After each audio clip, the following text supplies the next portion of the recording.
अस्सलाम वालेकुम दोस्तों, कुक विद शबाना ताहिर के चैनल पर खुश आमदीद। सर्दी दोबारा से आ गई है तो मैंने सोचा आज आप लोगों के लिए कॉफ़ी बना लूँ। तो कॉफ़ी के लिए मैंने सबसे पहले जो बर्तन लिया है, ये आपका बर्तन इस तरह का होना चाहिए कि इसका पेंदा बिल्कुल गोल हो ताकि फेंटने में कॉफ़ी आसानी हो। जितना वो तह तक फेंटा जाएगा उतनी ही अच्छी कॉफ़ी बनेगी। तो अब इसके अंदर मैंने 2 चम्मच भर के चीनी के डाले हैं और 1 बड़ा टेबलस्पून जो है वो कॉफ़ी का डाला है। उसको मिक्स करने के बाद इसमें फुल गरम पानी का 1 चम्मच डाल के उसको थोड़ा-सा फेंट लें ताकि वो मिक्स हो जाए। अब इसके कलर में थोड़ा-सा चेंज आ जाएगा, ये इस तरह से। तो अब इसमें आप दूसरा चम्मच पानी का डालोगे और ये भी फुल गरम होना चाहिए। दोबारा से इसकी फेंटी लगाएं अच्छी तरह से।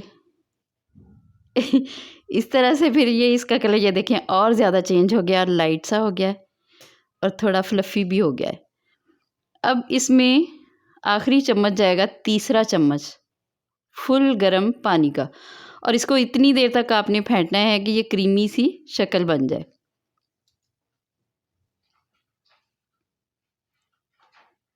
तकरीबन 10 से 15 मिनट लगते हैं इसको फेंटने में। ये देखें इस तरह से वो बिल्कुल क्रीमी सी शक्ल बन गई है। अब ये चम्मच के साथ आपको लगा हुआ नज़र आ रहा होगा और कलर भी देखें कितना खूबसूरत। इसके तकरीबन 2 मग तैयार होते हैं। ज़्यादा मेहमानों के लिए करना हो तो फिर आप बड़े बाउल में बीटर के साथ भी इसको फेंट सकते हो, लेकिन इसमें अलग-अलग से चीज़ें डालने की ज़रूरत नहीं है। एक मरतबा ही आप चीनी, पानी और कॉफ़ी डालें और उसको बीट कर लें। जब इसका टेक्सचर तकरीबन इस तरह का हो जाए तो आप बीट करना छोड़ दें और इसको एक डिब्बे वगैरह में डाल लें। सर्विंग के वक्त हम इसको इस्तेमाल करेंगे। अब फुल क्रीम मिल्क जो होता है वो लें और उसको अच्छी तरह से उबाली आने तक बॉयल करें और कप में कॉफ़ी डालकर थोड़ा-सा ऊंचा रख के दूध को डालें ताकि थोड़ा-सा और क्रीमी सा टेक्सचर हो जाए इसका। कॉफ़ी आप स्ट्रॉन्ग पीते हो तो ज़्यादा, लाइट पीते हो तो कम।